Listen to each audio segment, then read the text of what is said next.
Yo, Yo. what's up? What's up? What's up? Welcome back. Hidden Hands in the building. Yup, we back again with another episode, man. You know what I mean? Your boy Cruz. I got my man Trav with me. As always. What we doing, man? What we talking about? You good? Yes, sir. Yes, sir. How you, man? I'm good, man. I'm good. Okay.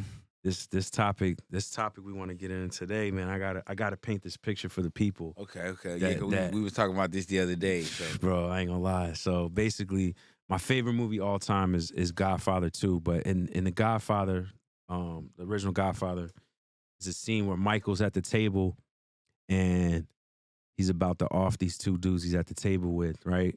And he comes back from basically they had, like you'll go see the scene where like they planted a gun in the bathroom. He come back to the table. He's about to, you know what I mean? Yeah, because it's right when he's taking over. It's right when he's coming to. Yeah, you know what I'm saying? As being a boss. Yeah, but and so anyway, fast forward. The whole issue of the point that we were trying to get at is that feeling like when you see Michael about to make that move, when he's about to, you know what I mean, like that face he made. That face he's making, bro, where he's like, he's there but he's not there, right? He's looking around, he's looking crazy. The two dudes is talking to him, but you hear it kind of faint, and he's like in a different zone. Like, there's no better way to paint the picture of what we deal with as creatives in this shit, of being on call, being on demand, having people on your line, even for, on the management side of, with this music shit, bro, like it's very intense, a lot of the pressures and the demand that come with it. Even if you're out with your family, like the other day, I thought about that scene because I'm at dinner with my pops for his birthday. And my phone's going crazy with like all these different changes that's happening on splits, on these records, on credits, people complaining, all this stuff happening. And I'm trying to enjoy this dinner with my family. And it's so hard to just be locked in and focused in the moment. And it's like, I always feel bad because I'm like, damn, I'm like, checking in, you're checking out. It's like I'm here, but I gotta handle this. Yeah, I gotta do this. Like, so I gotta deal with it. You know what I mean? Like it's a crazy thing to have to deal with. You know what I mean? Like that level of pressure and performing into that pressure is I think it's wild, man. Yeah, it always trips me out because there's certain things that I do because of that, because of being in the music industry for so long, and because of the way I work and how I work, that I don't want to, like, no disrespect to anybody with actual PTSD, but for lack of better terms, we call it P. So we could change the traumatic part. It's really the to anxiety, something recording. Bro. It's anxiety, because it's like we have these high level anxiety. Yeah, it's like you have anxiety, but we also have these things that we triggers. These things we like we build ourselves into this way of how we move, or we might make these certain decisions in our day-to-day life. Or for me, per se, I'll make certain decisions in my day-to-day life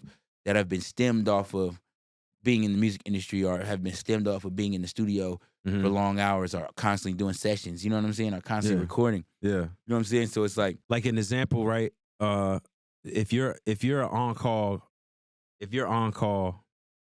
and whether you are a go-to producer or engineer or whatever the case, and you're on call, the one trigger is certain people hit your phone, like it just automatically you just get like this crazy anxiety. You're like, I gotta especially if you made plans for the day or trying to map out your week or whatever the case.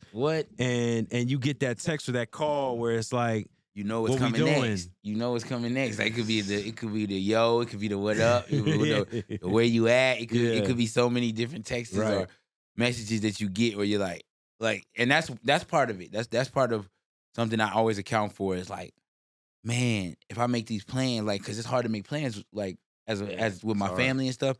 It'll be hard to make plans within a certain distance. So for me, I can make plans for like 3 days out, but past that, it gets questionable.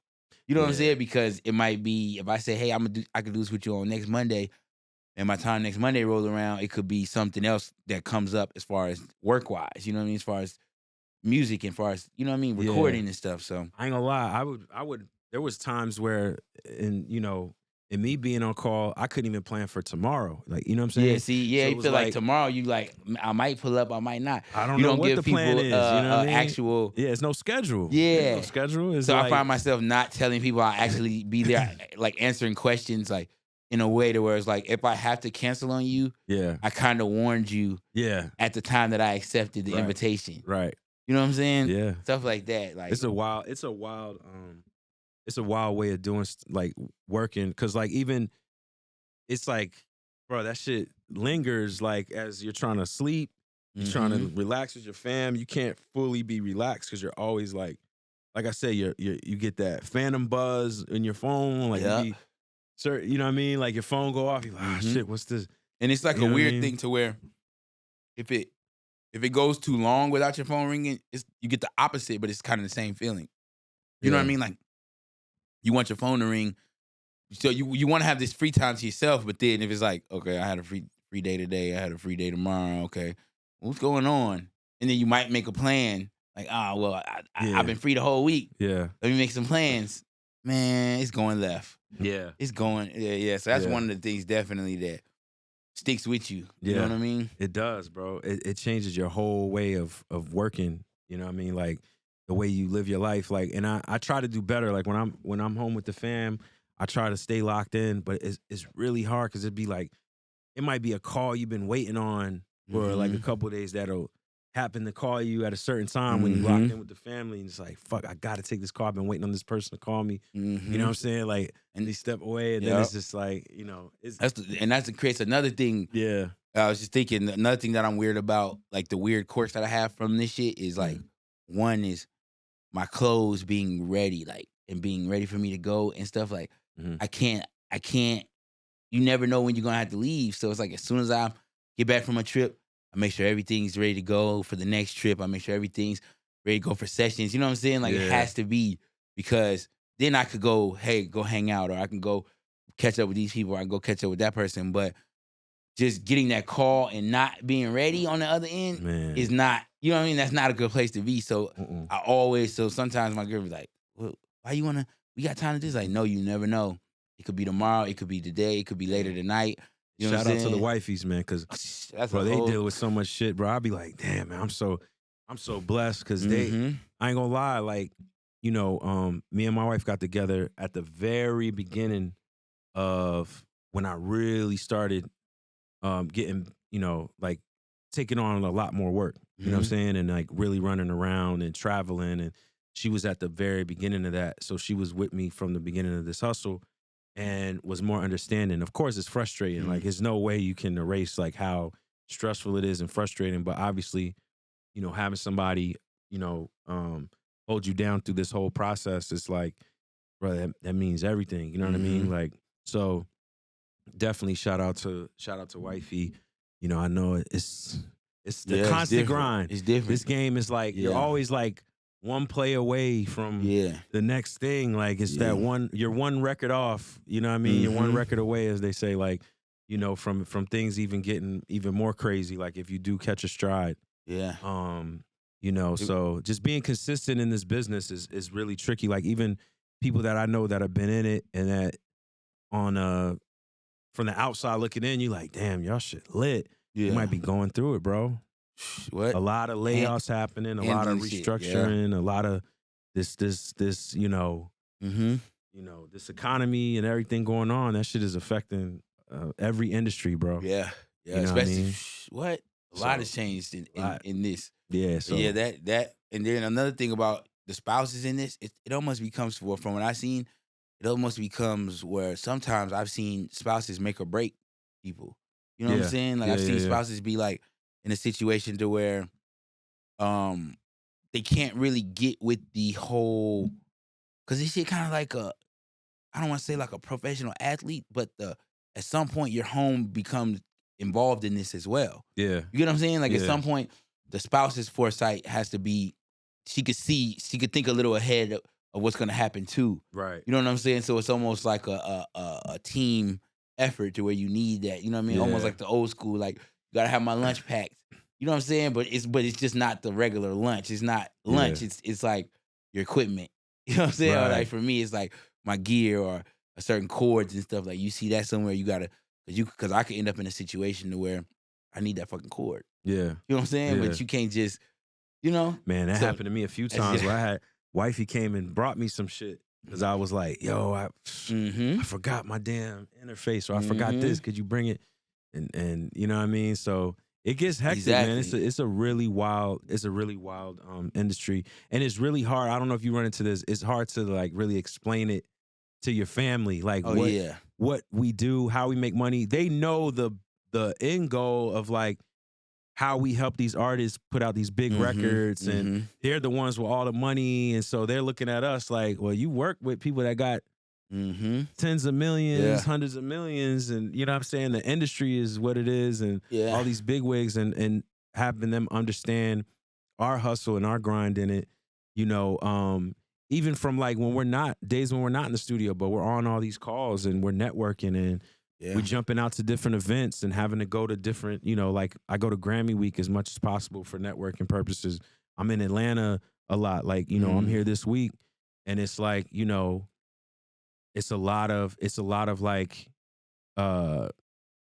you know, out of sight, out of mind in this game. So you got to be in people's face, like pulling up to people's offices, checking in, seeing what's going on. Just showing face sometimes. Sometimes you just got to pull up and show face and remind these people that you're here, that you exist. But it's such a non-traditional to, you know, like to explain that. That's why, like, one of the things that, like, me having this professor job, I looked at it like, I'm proud of it, right? I'm extremely proud of it. I'm, like, really happy for the opportunity. I'm excited. But just as, like, a icing on the cake, it's so much easier to explain to family, like, oh, yeah, I'm a professor at a university. You know what I'm saying? Instead of, yeah, I'm an engineer, or I'm an A&R, or I have a publishing company. The PTSD. Oh my God, you're right. From explaining your job and shit and what you do, I don't even tell. I don't even say it. I say engineer. Yeah. But I typically don't say I'm in the music industry. Yeah. Typically, like if it's somebody outside the music industry, I typically won't say it no more. It's tricky, bro. It's tricky because it's like, yo, it literally is. You know, I mean, we're very close to some of the most successful people in this game, and it's only a matter of time with the work we put in and the time we put in and what we bring to the table that our time is coming, right? But it's like, in the meantime, that grind gets different. And things that they see, it could be different because the glitz and the glamour, and like they see how the music industry goes, versus, and then I get PTSD like when somebody helps, like when someone's like, I meet somebody, right, and they want to do music, or I've heard, and this could be fucked up on my part, but if I meet you and I know if somebody's told me that you want to do music, and then I meet you through this person, I typically avoid talking to you about music at all costs. So the way I do it, you know what I'm saying? It's like I'm not talking about that shit. I like to help where I can, but I've groomed where my family knows, like, don't tell the cousins and all that. Like, it's just because the thing about it, it's like, you know, from some of our previous conversations, this is a cutthroat business. You know what I'm saying? You really got to be built for it. It's not the glitz and glam that you see on TV, or, you know, your favorite YouTubes of like people making music and seeming happy and all that shit. Like, we've really been in the trenches with it and really know what this is. So it's like, it ain't that we don't want to help people. It's like, but bro, this shit is a lot. It's a lot. A lot of time, it's alignment. Yeah. So it's like, if you have played classical piano and then you got a scholarship to sing opera at like the top opera school, well, and then you telling me you want to be in the music industry, you know what I'm saying? It puts me in a weird spot because it's like, yo, we hanging at this party. Yeah. I'm trying to kick it. I don't want to seem like an asshole. Yeah. But at the same time, I don't really know what to tell you because you've been in music, but you're not. And you get what I'm trying to say? But I don't know how to fit you into making money and stuff. Like, I can't, you know what I mean? Like, if I say, hey, go do this, go do that, you might look at me crazy, or might be like, you know, I don't want to do that, or I'm trying to get paid. So I avoid conversations like that at all costs, man. It'd be people who, man, and sometimes it makes me feel so bad because I'll be like, that person might not be looking for that sometimes. You know what I mean? Like, a person might just be, they might just do music themselves. I'm gonna avoid it. Like, I'm telling you, bro. Like, it's crazy. I'm definitely extremely humble. I'm super humble especially when I'm around like family and loved ones, because I feel like the environment we're in, the people we're around, if you get too much into the conversation, even if you just describing like, yo, I was in this session and these people pulled up, it's gonna automatically look like you flaunting and bragging and trying the to automatic downplay. I know what you're saying. Yeah, so that's another piece. Yeah, I'll be just dodging the whole vibe. No one I don't went even to talk about it. Yeah, no one went to big it up and downplay it. Yeah. And then it'd be funny because you be downplaying it sometimes. Like I know I'll downplay it sometimes, or like avoid certain areas so I don't like make it to where it's like, oh, now we're having this big conversation about this. Yeah. But then it'll be like some people be like, oh, no, why you being so humble? You should talk about it more. Put it out there more. And it's like, I'm kind of doing this to stop this over here. Like, you know what I mean? It's like, I don't. Yeah. I mean, I have my platform and stuff, but when it comes to just like family vibes, I try to just like play it super low. If we have a combo, I'll still like not mention certain things. Like I'll just keep it very generic. You know what I'm saying? It's difficult, man, because I have friends like from all over who would be like, hey man, the guy I work with, his nephew is pretty talented at music. Right. And it's like, what do I tell him? And he wants to talk to you. Yeah. And then my dumb ass, sometimes I'll be like, all right, man, just send him my number. And I had to like really, because sometimes I won't be mindful of what I'm saying, because I'll just be so loose in the moment. I'll like, just give him my number, man, it's cool. And then I think like, what am I going to tell this person when they hit me? I mean. And then they hit me up and I'm just like, yeah, bro, keep going. Yeah, you give them the vibe. Keep at it, you know what I mean? Like, where you at? And then if it's like, don't give up. And don't get it twisted, there are some people who are fits. Like you'll meet them and you'll be like, oh shit, you fit for this, so I can tell you this. Right. And I know me telling you this is just me telling you this, and then you're still gonna do what you do on your own. Yeah, that's rare. You know what I mean? It's like I can't change your life for you. Right. I can't. It's really like, yo, if we were in the league, like let's say we were like coaches in the league, and like, yo, my youngin plays ball, and he really like he has aspirations of going to the NBA or whatever. You know what I mean? Or even like a Division I school and playing ball, like, you know what I mean? Like it's you can get in. There's a low barrier for entry in music, but like, you know, the amount of people that actually get in and are successful, that do enough to make it where it's like, damn, this is like your career now. This is your job, you know, and it's tough because you don't want to crush people's dreams. Cause I'm very big on like, yo, if that's what you want to do, like follow through with it, push, you know, as much as possible. But like I said in previous conversations, don't make it a thing of like, you're figuring it out to the point where like you're literally crashing out in life about it, and it doesn't seem like it's working, and you know you're down to like nothing. You know what I mean? Like, you know, and you know, find a career, find like something where it's like you put money in your pockets and you're exploring this hobby or this passion, but like in the meantime you're good. You could pay your bills, you could take care of yourself, but you know, it is not easy, and you know, it's not for everybody. You know what I'm saying? And that'd be my dilemma. You know what I'm saying? It's like it's how to decipher where to do the where to spend your time helping, and where to versus like I kind of feel like it's not for you, and that's not to say that I'm gonna be absolutely right. It's just it's not for you. Yeah, you know what I'm saying? Yeah. I see it all the time, yo. It's like I don't know. I think knowing when to quit and keep going is important. But I'm just saying, if I'm at, like, if you know me and we friends and whatever, whatnot, and you don't do music, and then you got a buddy who wants to do music or his son wants to do music, man, that'd be the weirdest position. It's so difficult. It's tough, like, man. It's like, I can't help him. And then they'll take that as like, oh, you don't believe in the person, or all kind of misinterpreted things. Where it's like, I know, I'm just saying, I can't help. From where I'm at right now, it's not nothing I could do for him. You know what I'm saying? Except for say, keep going. If you have a specific question that is specific to like, hey, that's in something I know. You know what I mean? Like, hey, we're gonna book a studio tonight. Which studio you think I should get? Or you know what I mean? Or do I need to get this song mixed? Like, search, you know what I mean? Search stuff I can help you with. Right. No, it's tricky. It's tricky because I've had that a lot.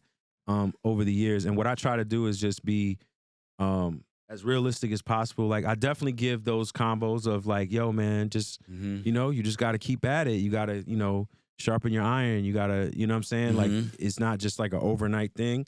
You know, if it's that type of vibe, if it is specific to like, yo, what should I do if I want to get into, you know, should I go to school for this or whatever the case? I'll have those combos. You know what I'm saying? But it's very tricky, man. Yeah, it's very tricky. Another thing what made me think of this like stuff that carries with you from being in the music industry or whatever. Because I'm sure everybody has certain things that they carry with them, right?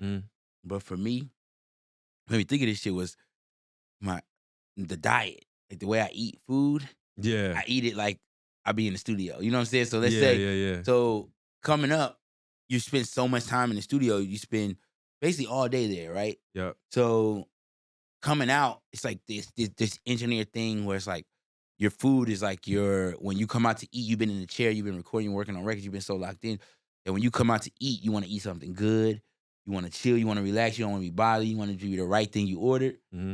And then you probably, from that point on, you probably start winding down because your body's digesting. You don't have the same energy. So to this day, even if I'm not in the studio, I don't eat until 8. Like let's say if somebody makes some food at 5 o'clock or 7 o'clock or 8 o'clock, I'm not eating that shit till like 11, 12. I'm not eating that shit till I do everything, till everything is done. So and you know what I mean? Just on a regular day. I have like a similar thing, but it's really like, I don't think it's good at all. Like, no, I don't think mine's good either, but. Yeah, because like, it's like, you know, definitely a crazy lifestyle of like the overnight shift. Because it gets to that point where it's like, you're on this certain schedule and the normal time to eat dinner for the average person is like 6, 7, maybe 8. And then you're in the studio till 7, 8 in the morning. So it's like, shit, you might have a dinner at fucking 1, 2, 3. At 1 or 3 sometimes. Right. You know what I'm saying? So, you know, but one thing that. But you might order it at 10. So you know what I'm saying? And that's my problem, man. I will order it at 10, like to this day. If I order some pasta, I could let that shit sit for 4 or 5 hours, work on some shit, and go back and eat the pasta. When I could have just ate the pasta then. Man, you program. I'm telling you, bro. It's crazy, bro. Because I'll do something where like on the days that I teach on Mondays, my schedule is thrown because my class is from like 3:30 to 6. So I'll get up and I'm like, all right, let me spend as much time with my daughter, get myself together. You know, I got to make sure I eat something before I leave. But by the time when I'm like prepping for the lecture and get myself together, I leave.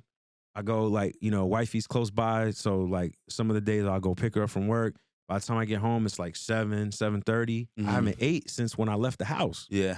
And it's just like you know what I'm saying? Yeah. Like it's like, bro, that's not normal. Like, but I'm so wired of like, damn, I gotta make sure I get this lecture on point. I gotta make sure like, what do I need to get ready for with the class? And you're a rather healthy eater. Yeah. So did that come from being in the studio a lot too?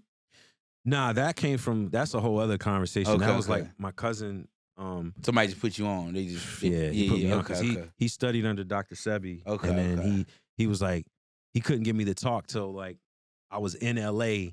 So I could sit down and talk to him. It was that deep. Like he broke down the whole. That's a whole other conversation. I don't like to even. Well, I said to say. Feel like I'm preaching. Yeah. I said to say because I know when you're in there from the type of hours you typically want to eat something healthier.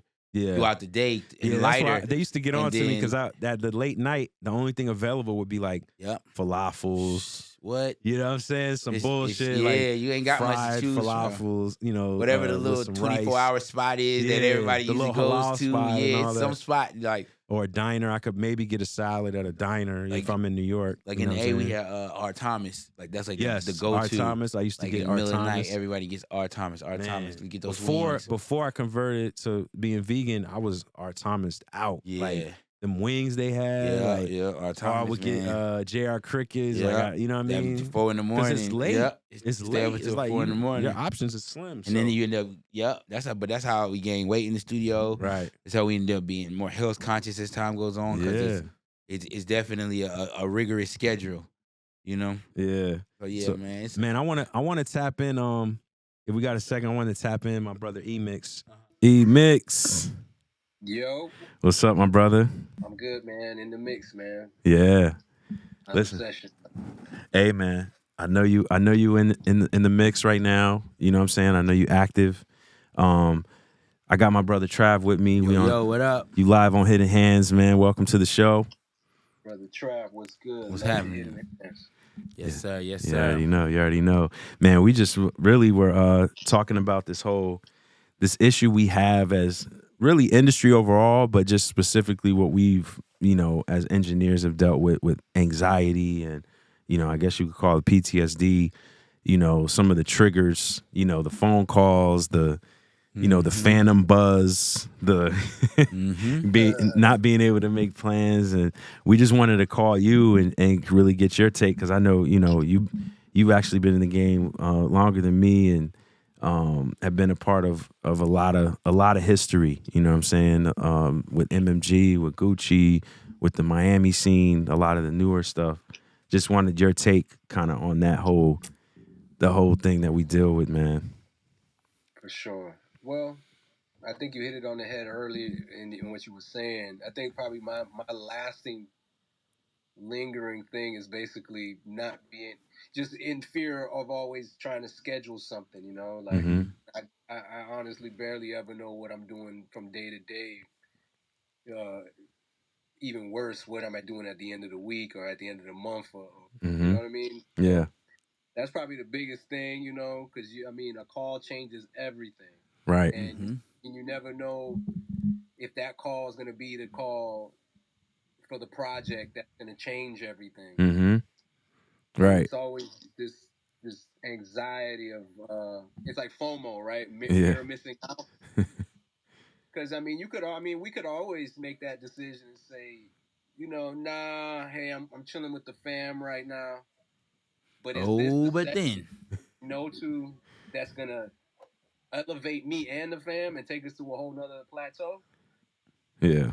So that's the main thing, man. That anxiety of just, do I commit to something that's gonna get me out of the studio and I could miss out on something?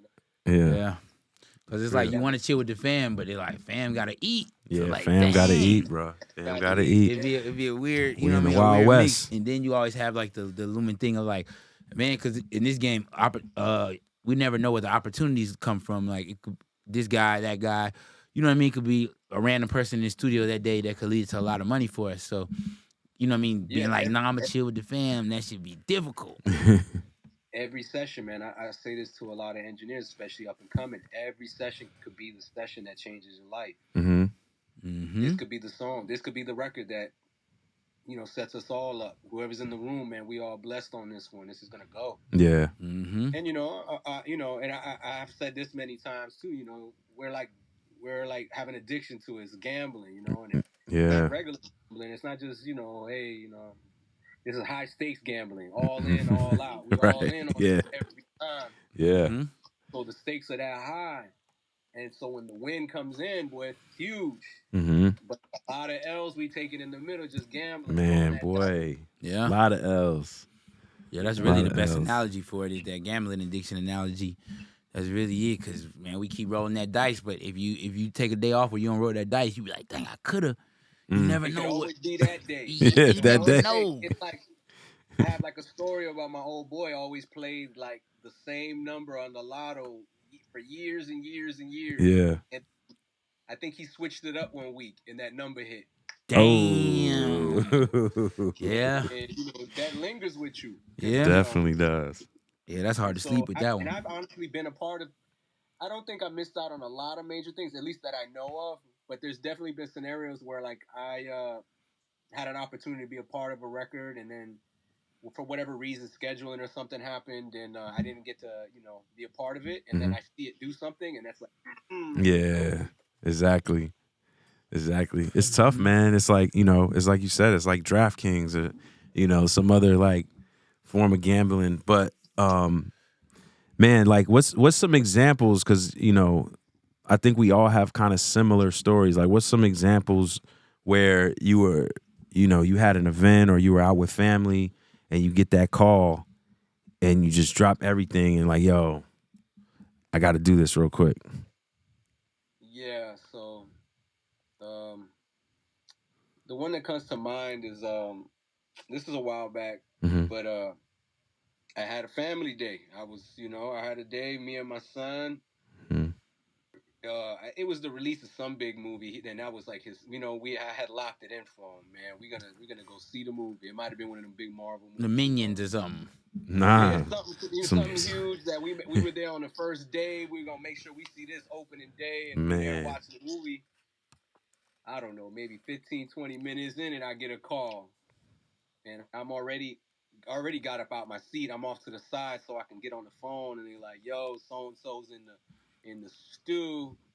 We need an open verse for him, this and that, blah blah blah." And I had to go and explain to my son, and he didn't want to leave. This is his movie. This is what we've been waiting for. Yeah. Listen, man, you got you good? Like, I'm gonna go ahead and make this move right quick. Right. And so that's what I did. I ended up banging it, went to the crib, bounced this thing down, sent it out, and then waited a little bit just to make sure there ain't no other calls. But I literally left my 10-year-old child there watching this movie just so I can make this play, so I can make sure that keeps moving. Because again, you know how it is with artists too. If you don't get it out at a certain time, this and that, it's damn near like your life is on the line every time. And if you're not available or you're not at a whim's, at a whim's notice, oh, it's over. We need somebody else type thing. So again, and it's a constant reminder, especially when you're out with your child having a good time, that this is what allows me to have this time. So it's like I gotta go do this, because the last thing I need is like to find out today is like, find a new job and find a new gig or something. Yeah. So that's definitely PTSD, and I still to this day it's harder. Where now I've established myself a little more, where I can schedule a little more around my life. But honestly, I choose to still schedule myself pretty strictly, just because that's what I'm used to.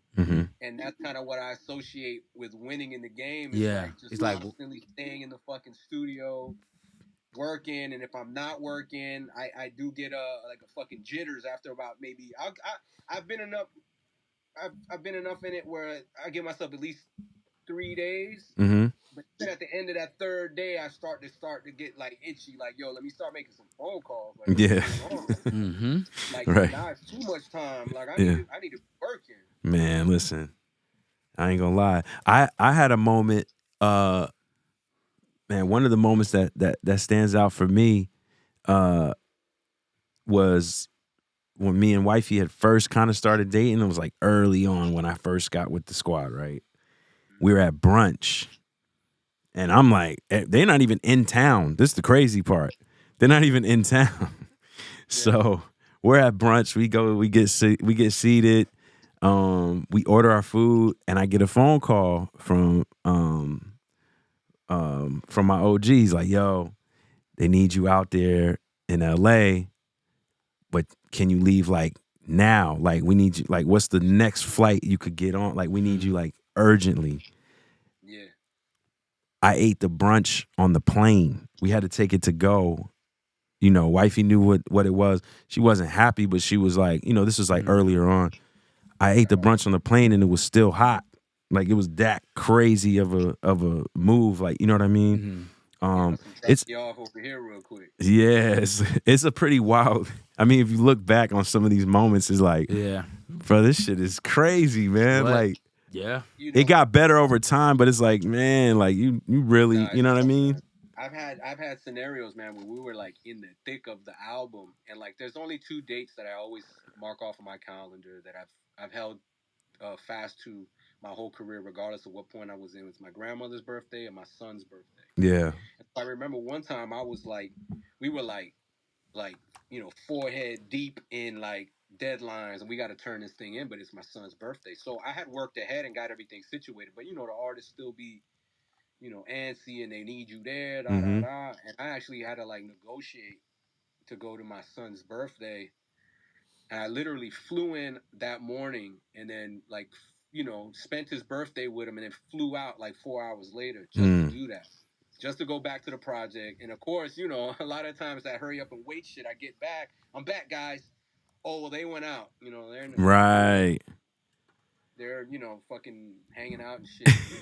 Yeah, yo, It's this scene. It's this scene. Oh my God! Hold on. Hold on. I'm gonna let you finish like Kanye. But listen, it's this scene that always sticks with me, bro. On Fade to Black when Lenny's on the flight. Everybody get there. Oh, we leaving at this time. Da da da. Everybody's on the plane, and everybody's waiting for Jay to pull up. Cause he taking his time, he on his artist shit, and then Lenny's on the plane. He's like, "Yeah, we sit here, we waiting, whatever the case." And he's like, "You know how artists be on they bullshit," and like just that little, you know what I'm saying? Like it's funny because I know he wasn't saying it derogatory, but it's funny though because when you in it, like, bro, they have their ways of like they can. I mean, bro, hurry imagine. Hurry up and get here. Yeah. I've been waiting 6 hours now that I've gotten here, and nothing has happened. And I dropped everything to get here to come wait 6 hours. That's the worst combo when. Come on. You just triggered me, bro. Emix, you triggered me with that one. You triggered me, bro, because I'm telling you, I'm talking about, I'm the type that I'll put everything first. You know what I'm saying? We put that money first, put that bread first. Yeah, right. Mm-hmm. But when you get there and you gotta wait, my God, you be feeling like. I never got. People, you done ran out on a. I be all like, type of shit. Yeah. And then when you gotta call them and talk to them, and they be like, "So how's it going?" And it's like, "I'm just sitting here waiting on you." Waiting on you. There's nobody there. It's like, yeah, it's nobody. I'm here dolo. Right. But I would still be the one. Every time I got that call, I would still be the first one there. Yeah, you got I'm still to, the last one to leave. You can't know what I'm saying? You can't engage it because then you play around, man. You playing with yourself. Yeah. So. Time is of the essence, and that's the thing about this industry, and that goes back to the gambling of it all. Time is of the essence, man. Sometimes you might be there a minute late or a minute, just not the right time. You don't get there at the right time, and then you miss out on something, or maybe they just say, "Hey, we just needed to knock out this one thing," and then that thing goes somewhere, and it's like, damn. Oh yeah. Or you was about to touch it. Yeah. They wanted you there, but you got there a little late, so they had to keep moving, and they used somebody else, and. Everything's fucking dominated or something, and you're like, fuck. Yeah. So everything that's the anxiety right there. That's the PTSD. Man, that is. Cause what if you skip? I want to be involved. Yeah. Cause what if you skip? And this is something I always thought about too. I'd be like, damn, what if I skip and this is the record? That's what he's saying. You know what I mean? Like, what if this is the record? Like, you supposed to come in here and touch these background vocals and get your credit and be a part of this record. And then next thing you know, that's the record that changes everybody's life. Mm-hmm. I ain't gonna lie, I've seen that happen before, actually. Yeah. There were some people who weren't involved in the life-changing record. It was before it was like I was coming in as an intern. But the people that weren't on the paperwork and they weren't involved in the life-changing record, it was a little different. They still rolled with the crew. They was on the same bus. But they ain't had the same seat. Yeah. Seat, right. Yeah, I like that. Yeah. It's like, man, this shit, what was I gonna say? But yeah, it's like that, It's like someone's missed opportunity is someone else's, gain. Like I've been there where it's like, one engineer couldn't figure it out, and they're like, "Yo, can somebody figure this shit out?" And I'll do it. I've had engineers. I remember I was at a session. I was supposed to be assisting. This is a long time ago, and they had an engineer come in, and dog look at the setup, and he says, "I can't work in here." And he basically banged it, and so. The artist is like, yo, you know how to work this shit? I said, shit, I'll figure this shit out. Right. And most of my career was kind of based on that. I never really got to work on a lot of I did work in big studios, but the majority of my shit was usually on some like, Eddie, can you make this work? And my whole thing was like, yeah, I'll fucking make it work. Mm-hmm. But that's what always had me working was the fact that, a part of what an engineer does is keep the show going. You know what I'm saying? No, for sure. For sure. All necessary. No, for sure. So I never wanted to hear the words "I can't" come out of my mouth. I didn't want to tell anybody that I can't do that. I can't pull that off. Because you know what the real fear is that another engineer come in and get it done. Right. And then that looks so bad on you. You're done. Yeah. You're done. Oh, it's over. You're done. It's over. Cooked. Because it was that easy. Let's move on. You know what I mean? And I've gotten a gig like that. That's been a pivotal gig in my career. Like back when Hot Beats was coming up, and I was leaving Red Zone. I went over to Hot Beat. I called this guy Walt, a manager I know. He used to manage sounds, and his artist named Tamel at the time, and Quentin Miller. He managed them three at the time. And I called him up and I was like, hey, bro, you know any spots that need studio or need engineers? And he took me to a studio that night. They introduced me to a studio owner, and when I got there, the studio owner couldn't figure out how to get. It was Avalon, and he couldn't get no sound through the Avalon. Oh man, and it's so funny because that was my shit. Let me tell the truth. He couldn't. The phantom power was not pressed. Okay, yeah. I'm gonna just be honest. The phantom power was not pressed. That was the problem. That was the only problem. But when I went in, he couldn't figure it out. He had a session coming in. And the session had their own engineer, but he wanted to have everything ready for him. And he was like, yo, if you could figure this out for me, bro, that'd be love. I figured it out, pressed the phantom power. It was simple. And then he gave me a job that day. He just was like, yo, I got more sessions coming. And I think it was like YC and Future he put me with. That's what's up. So, yeah, it was so being like that. I mean, that's how the game go, though. Nah, that's how the game go, man. Yeah, that's the game. But see, and then so just to go back to the original topic, the nature of what we're talking about, that we've had these opportunities and we gained, it's about being in the right place at the right time. It just, over time, you develop that sense of, man, like, hey, we're all going to do this thing on Saturday. You want to come? And I tell everybody, I'm always down. I would love to go, but I have no fucking clue what might happen. Yeah, it's tough, man. It's very, very tough lifestyle, bro. Very tough lifestyle. Yeah. But over the times now, and then what happens is, it's like that thing when they tell you too, it's lonely at the top. Mm. And it's not that it's like, not to say we're all, we're at the top per se, but we're accomplished in our careers. And at a certain point after time, even the people that love you, they understand that it's like, we're not even going to try and invite them. Yeah, you stop getting the invite. That always bothered me. I'm like, still invite me. Let me reject it. Let me say no. Let me reject it. Yeah, because y'all just don't know auto reject my joint. Let me say no. Don't auto reject me. Yeah, because you don't know. I might dip that day. I might say fuck it. You never know. I might, Yeah, and so what happens is when I get a day off, or let's say a session cancels or something, I'm clueless to the world. I don't know what's going on or what to do. Yeah. Man, I haven't hung out and I haven't done anything in so long. So I start calling around and everybody else is busy. They're like, yo, man, yeah, exactly. Yo, are you crazy? Yeah. I have no sense of Monday or Saturday. It's all the same to me. Yeah, exactly. So I just know I'm free today. Yeah. Yo, what up? Yeah. Gonna hang out or something. Yeah. Yo, man. Hey, so it's just and so you know what I end up doing? I go, man, it's so lonely sometimes, man. I end up going to the movies by myself. We all did that, bro. I love doing shit by myself. I'm with you, bro. You know who? You know who? I'm with you. You know who I seen do that? That made me feel comfortable with it. Tata. He'll go pull up, get a drink at the bar by himself before he goes to another event or go do. You know what I mean? And I was like, okay, fuck it. Then if Tata doing it, you know what I'm saying? Like, so. But definitely, man, before we let you go, I appreciate your time, my brother. I want you to plug this Sonic show, man. I'm super proud of this whole movement that you're starting. And I want you to give the background of what you got going on and how it started. Yeah, for sure. So first and foremost, Sonics with Emix YouTube channel is live now. My premiere episode debuted about 10 days ago. First mega interview with Rick Ross. Let's go. Talking some real, I kind of wanted to tap a different side of the interview vibe and really we all know the accolades and him as an entrepreneur, but I really wanted to talk to him about being just him on the grind, on the come up, and him, that vulnerable state as far as just being a young artist. And his mindset of how he was going to attack the game and to eventually get to where he got. So, so backstory on that, I've known Ross since about 04, 05, back when he was doing mixtapes, we relatively were coming up at the same time.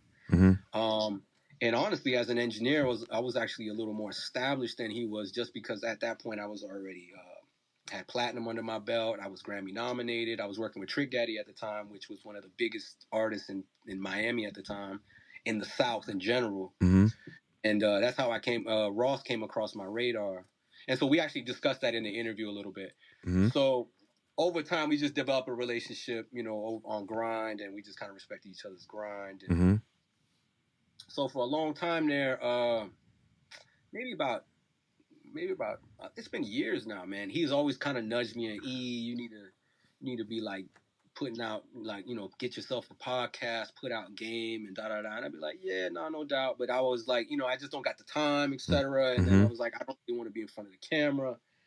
And then, here we are years and years later into our relationship, and we're still working together. And then we find ourselves at this Too Good to Be True project. And he starts really kind of doubling down. He's like, this is the time, bro. The podcast. And I'm like, he's like, yeah, man, yo. Because we were talking about, I think somebody had commented on the Shaq and Kobe mix and said something about the Sonics. This was like, that's what you need to call it, E. You need to call it Sonic. And so I was like, yeah. I'm still hearing him. We've been, he just gets excited, he gets amped. He be talking to me like that, and I'd be like, yeah. So I told him, I said, I'm gonna write that down. I like that, Sonic. And so I wrote it down and whatever. A couple weeks later, he's like, "What you doing?" I said, "Shit, I'm in the studio. I'm working." And he's like, "Man, slide through it," because I had hit him up the night prior talking about the next project. I just wanted to talk about the album. I was like, "Yo, let's start cooking up early." La la la. He's like, "Yeah. Let's chop it up, man. Come by Star Island. I'm over here now." I said, "All right, cool. Go out there. Nothing out of the ordinary. Couple of the fam out there. Everybody's talking. He got his camera guy out there, just taking some shots, filming some shit. Nothing out the ordinary." And then in the middle of our conversation, he's like, "Yo, what's up? You ready to shoot this shit?" And I'm like, "Huh?" And he's like, "Yeah, pull up 2 chairs. We'll sit down. We'll shoot this shit." I'm still like, I'm pulling up the chair. I still don't know what the fuck he's talking about. And I'm like, because I damn near don't want to sound stupid, so I'm trying to think, what are you talking about? Yeah. So like, and I'm like, "So what are we shooting?" He's like, your podcast. I'm gonna be your first interview. That's hard. Let's run that. And then it was funny because he even was like, "Yo, so what's the name of it?" I'm like, "Sonic." Like, you told me. You gave me the name. Yeah. He's like, "It's Sonics." All right, fuck it, Sonics. Come on, let's go. And then and I had mentioned this to you previously before I dropped it. I was like, in the first 5 minutes when Ross is doing the intro, I'm like still in the daze of, yo, what is going on right now? And I'm literally at a certain point, I'm saying, yo, in my head, I'm like, yo, he's really going in on this intro. Yeah. It's kind of like an old school freestyle cypher back when you was with the homies and you next to line and your man's spitting and you're hearing what he's saying, but at the same time, you got to come in. Coming next. Yeah, he's coming next. Yeah, that's hard. Saying that, I know at some point he's going to stop talking and I better have a fucking question. This shit going to go downhill ASAP. So, shout out to me, or, I've always been a kind of quick on my feet, so boom, I kind of went right into it, and then the shit really turned into a really great fucking interview. Fire. And so shout out to Ross being the big bro and always been a motivator and a mentor to me. Definitely. And just understanding that sometimes I need a little push. I could be in my head a little too much because I was really overthinking it and really not wanting to do it just because I was like, yo, I already got a shitload on my plate, just mixing wise, etc. But now that I put it out and I'm seeing a great response on it, it's actually giving me a lot more energy into saying, damn, now I'm excited to put new content out, etc. Yeah. So yeah, super long story on that. But yeah, Sonics with Emix. I got my Instagram is at Sonics_W_Emix, and the YouTube channel is all spelled out, Sonics with Emix. Man, we definitely gonna post that. Yeah, it's fire. And the name is fire too. It's a lot of fire shit you could play off with that Sonics name. Definitely. You know I know you got a good lineup coming too. I know you got, because listen, Emix been in the game, so some heavy hitters gonna be on the show, man. So y'all make sure and tune in. Make sure you support. Subscribe to the YouTube, follow the social media, and man, we appreciate you, E. For tuning in with us, man, and taking time to chop it up. Nah, whatever y'all ever need, man, I'm here. My brother, I appreciate you, man. Peace. All right, peace, bro. It's always good to get insight from other engineers and stuff. Yeah. You know what I mean? It's always good to talk and see what they got going on, man. You know what I mean? So shouts out to Emix, man. Definitely. Let me see if I could, matter of fact, let me see if I could get my boy Preston on the phone, man, because I want to see what he feels about it, because he's more in the mix engineer lane. Yeah. You know what I mean? So we could just see because there might be some stuff for him that he may touch on that we haven't touched on yet. You know what I mean? And I want to talk to him about that about that Usher album. You know, we had that heated discussion. Yeah, You know what I'm saying? I want to get his take because he definitely did some work on the album. Yeah, so. he mixed the single Good. Good, So, yeah. So All right, let's tap in with him. He also won the Grammy with Money Long All for right, that record, that big record she had. All right, let's call him, man. Yeah, let's tap him in. Okay. So we got Preston Reid on the phone. Preston Reid, you know. Yo, what's up, Preston? Mixed engineer extraordinaire, Grammy Award winning mixed engineer. You know, but we just wanted to tap in with him because we were talking about this topic of PTSD we get as engineers throughout our life. I'm trying to find a better term than PTSD. It's like a crippling anxiety. Yeah, like that you have throughout your outside of the studio and stuff that other people may look at you crazy. They're like, "Why are you doing that?" Or "Why you always do that?" Or little quirks that come from it.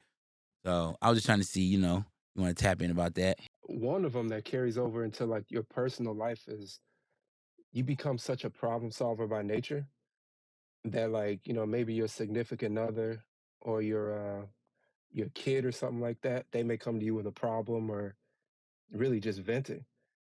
And what they require is more emotional support than an actual like solution. You know what I mean? But because you're so used to being in the room and somebody saying, my mic ain't on or I'm late in the headphones or something like that, Yeah. like you just go straight into like Matrix mode. Yeah. Yeah. You try to fix people. So you try to that's fix the one of them for problems, sure. like you fixing the problems in the studio. Like you a technician. Exactly. Yeah. Exactly. Yeah. Nah, I feel that. Yeah.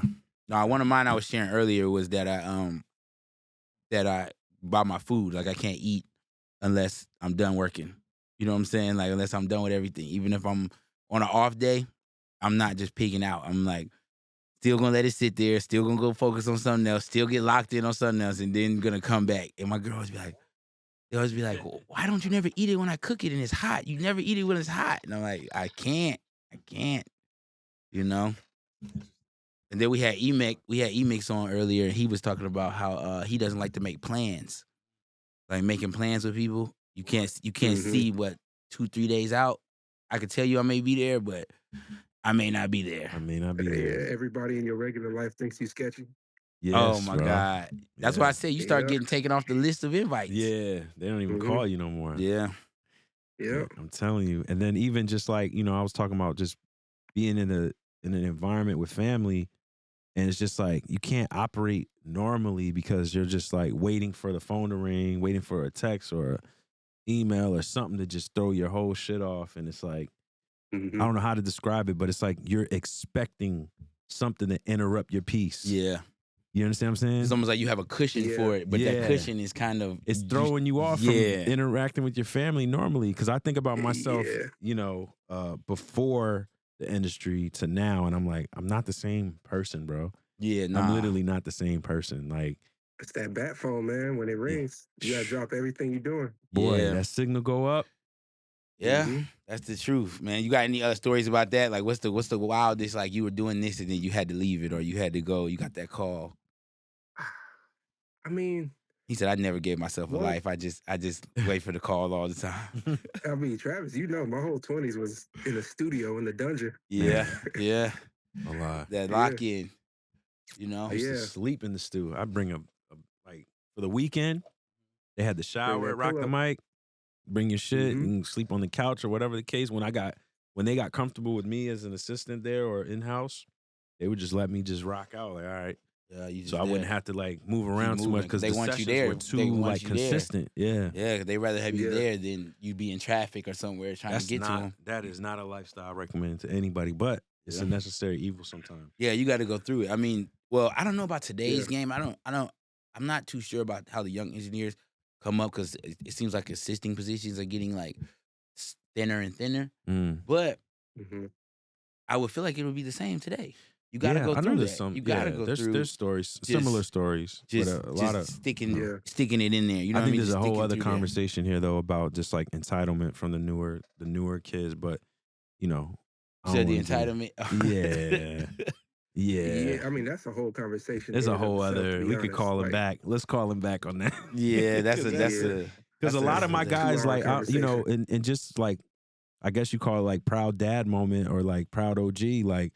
a lot of my youngins that I came up with that were assisting are all in the mix. All have their clients. They all have their motion, in some form or fashion.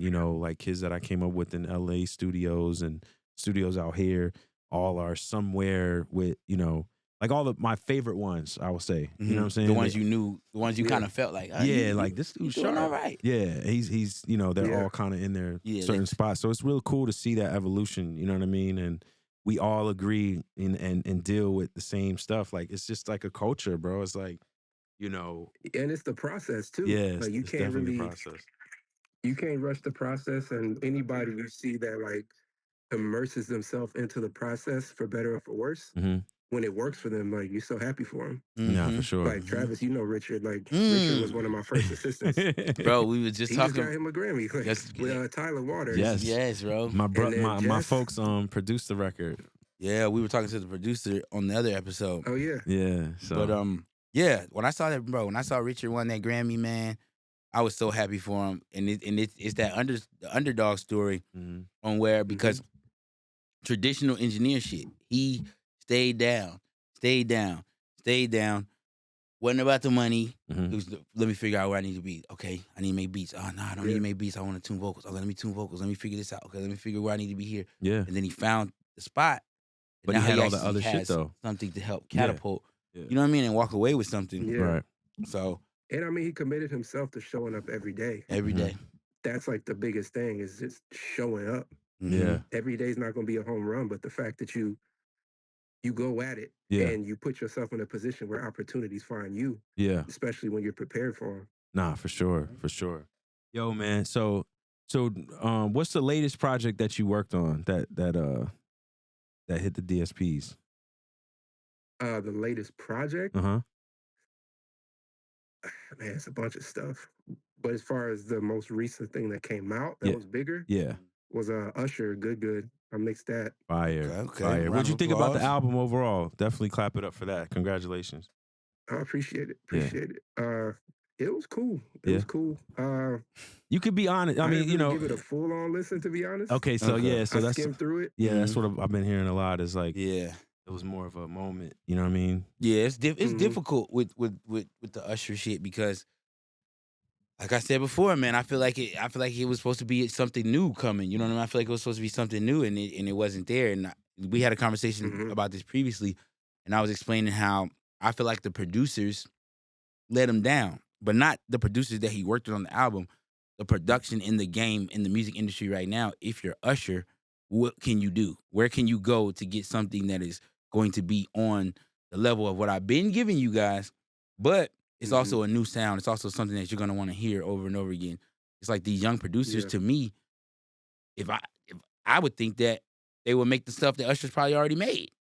You know what I'm saying? In today's time, because they're just turning out beats. And then it's like, okay, where are we going to go with that? You know what I mean? Like, what Usher, like, for example, when the older cats came back in the 90s and the 2000s, and they came back, they went back to the younger producers like the Pharrells and certain stuff like that, and they still had the old producers on it, but the newer producers helped push the sound forward.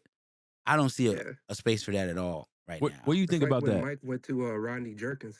Yes. Yeah. Like Invincible. Prime example. Right. Exactly. Or even when he went from Quincy to Teddy, and you know what I'm saying? Exactly. Like, it was always like a... Exactly. And then you remember Luther Vandross even came back and did Yeah. songs with Beyonce, but they still touched the Luther's crowd. Yeah. And they touched, you know what I mean? Us, the younger crowd. What do you think, though, overall? You think that, that there was people maybe he just didn't tap in, or like, what's your take on it?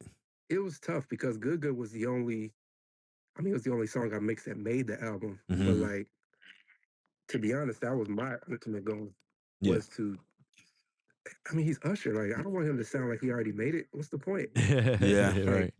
I want to blow up some speakers. You know what I'm saying? Like, I want him to sound like he's trying to make it. Yeah. So I didn't really want to highlight everything that was right in that song.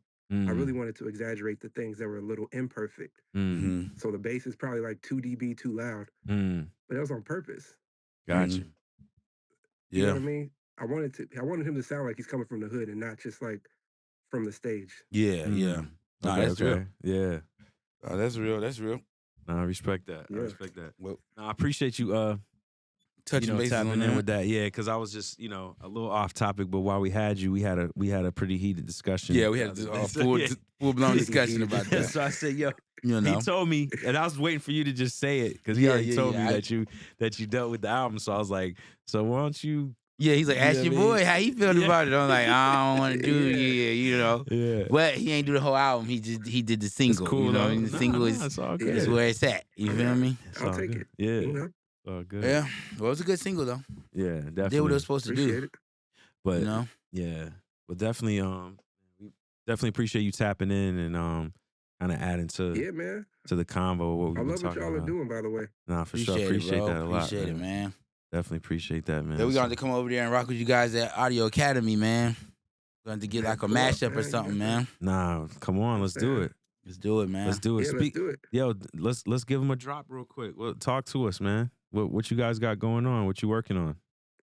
Yeah, so basically it's me, Maddox, Mm-hmm. Maddox Chim, who super dope mixer, Mm-hmm. Kevin Black Pearl McCloskey, who also crazy mixer, Mhm. then my boy Jordan. We're all young, mixing engineers, of course, that we just wanted to form a super team and be able to be relatable to the younger engineer Mm-hmm. that may just be learning from their rooms or wherever they're at. Mm-hmm. So, we love to have you guys on and just people that have been there, done that, Yeah. Mhm. but for at sure. an age where we can still reach Yeah. I won't say the youth, but Yeah. I know know what what you I'm mean, but like Yeah. still relevant right now Yeah. to where they exactly. could Like, buy we have- in, because they don't buy in if it's a little too far. They're not gonna buy into the Yeah, like, information. we're not talking about stuff going to tape and older Trident desks. Like, Yeah, Right. nah. Yeah. No, that's real. Yeah. So, Now, we got to jump back on here, man, one of these days, because there's another conversation I want to get to, and it's gonna be a longer conversation. But I wanted to talk about the difference in engineers, like the tracking engineer, the mix engineer, and do those things kind of still exist? And is there new versions of these things? You know what I'm saying? So I just, but we could tap back in and talk I ain't about gonna that lie. another Yeah, time, that's a man. whole Because conversation. that's definitely a I whole would love to convo. get y'all's It's a whole take on that convo. too. Yeah, I that's think the another- roles are bleeding a lot more than ever. Yeah, so I'm gonna leave it Yeah. like that, and we're gonna touch on it in another yes, episode. Well, Yes, sir. appreciate you, bro. Definitely, thank you, man, for tapping Likewise. in.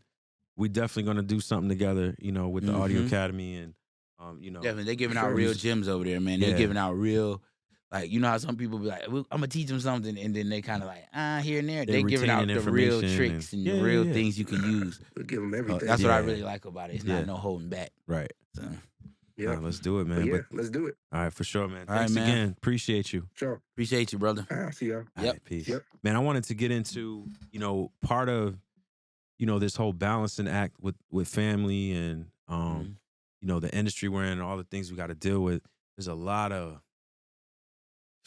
cap. Mm.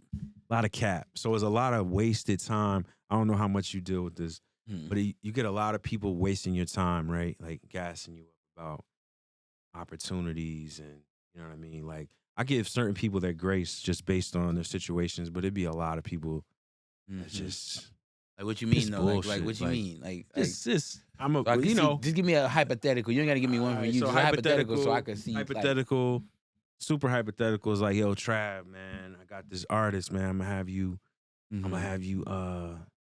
I'm gonna bring you in to, you know what I mean, mix the project and all this Yeah. other shit. And then they just, you know what I mean? You Yeah. going with it, all right, cool, hey, man. You know what I mean? Let me know. And then, Mhm. nah, but, and then they just, after a while, they just get missing. You know what I'm saying? They get missing. Yeah. And then it be, Yeah.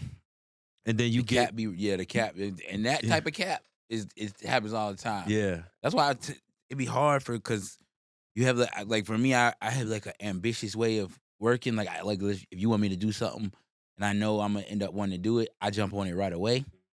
But as time goes on, the cap can fuck that up for me, because if somebody just say we're gonna do this and then I jump on it right away and they haven't even got the budget cleared or nothing on their end, and then I didn't did the shit, and then now they talking about, let's see how we can figure out how to get this. I'm like, Yeah, nah, I so don't even. It'd be like that all the time. Yeah, Fuck yeah. that. Yeah, know what I but mean? even just like, just opportunity, like, Mm-hmm. I don't know. I just feel like people need to set better expectations, right? Like, don't give so much information off rip if you know that ain't the way you can attack it is not the way you giving it up. Like, you know what I'm saying? Like, you trying to give up all this information. Like, yo, we're going to do this. We're going to do that. Like, I'm telling you, nah, we're going to, you know what I mean? It's cool if you set an expectation of like, nah, we're going to, you know what I mean? Like, nah, we're going to figure some shit out. You know what I mean? Yeah. Keep it kind of more generic of But like, kind yo, of let's giving it stay to you tapped as if we in. ready to go. Yeah, like And really then- laying it out like on some like pie in the sky shit. You know what I'm saying? Like I'm real big on like, man, if I tell people I'm going to put them on to something or give them an opportunity or bring them in on some shit, there's going to be this process, but I'm going to always make it happen. You know what I'm saying? And even if it's not like, you know, it might be a little bit different, but it's still going to be that general thing that I was trying to get done is the goal. Like, this is what we're going to do. You know what I mean? Like, if I'm bringing somebody in, like I brought, me and my partner had an engineer that we were grooming that like we've been working with over time. And when the opportunity hit, he answered the call, he was available, and now he's Meek's guy now. You know what I'm saying? And those are things that realistically we were able to make happen. You know, we kept him busy. Like, you know, my partner Moan was in the trenches, you know, keeping things going, had him working in Philly.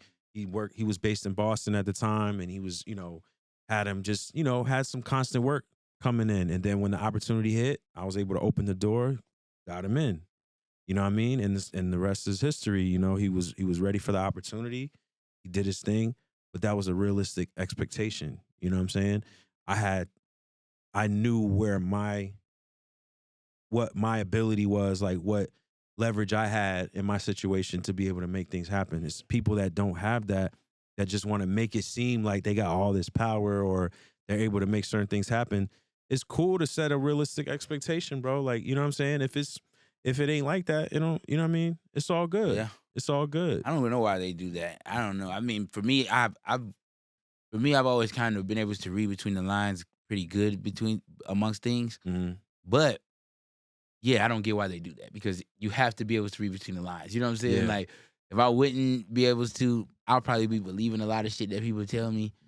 You know what I mean? But a lot of people, I'm kind of maybe jaded. I don't know. It might be a bad thing. Yeah. But I don't believe everything. Like, I'll have a full conversation and I could kind of tell, like, we just capped each other the fuck down. Like, and then if I catch you, like you started off, I'm like, oh, we capping this conversation. We gonna what we doing? We gonna ride this bullshit on. Okay, fuck it. Let's bullshit this for the Let me next turn off. 10 minutes, bro, and then I'm done with this conversation because I ain't been in bullshit with you for a long time, but we could do it for a couple of minutes, bro, and I'm out. You know what I mean? Yeah.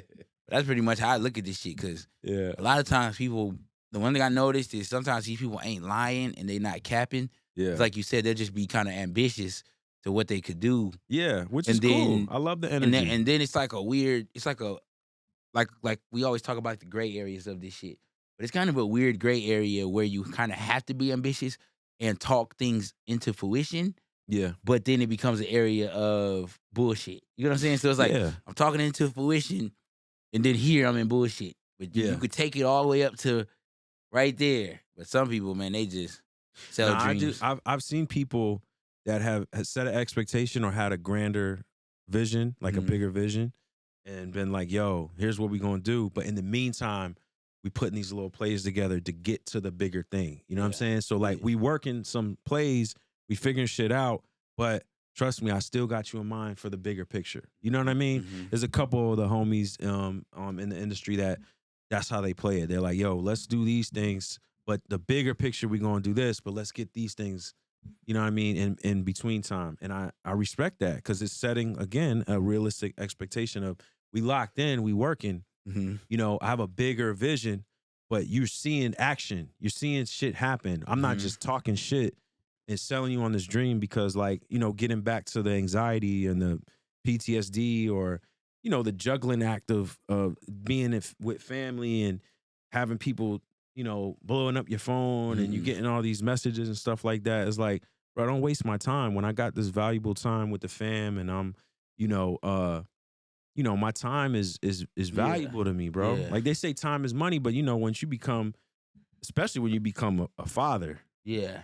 And I know you noticed the difference. Yeah. Time is everything. Time is everything. Yeah, time is everything. You know what I mean? So even, the most... of course, time is money. Let's not get that fucked up. I'm saying can be. Yeah, but the time but it gets bigger is so than that precious, too. bro. It's bigger than that bigger sometimes. It gets bigger than money. Yeah, and like if you want to waste my time and we having all these, you know, if it's something that's not realistic, man, let's just, you know, we could be cordial and everything, but let's just keep it realistic and we see each other when we see each other and we work plays when we able to work plays.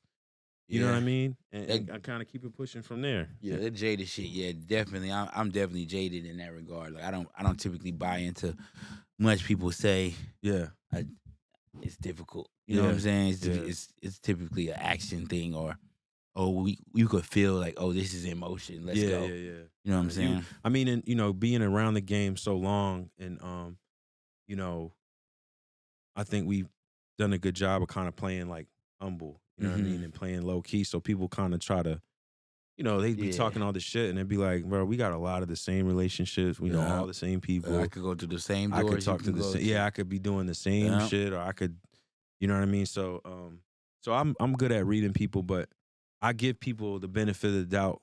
You know what I mean? That's just kind of my nature. I give you the benefit of the doubt till you show me something. And then when you show me, it's cool. You know what I mean? That's where it is. That's where we at with it. You know what I mean?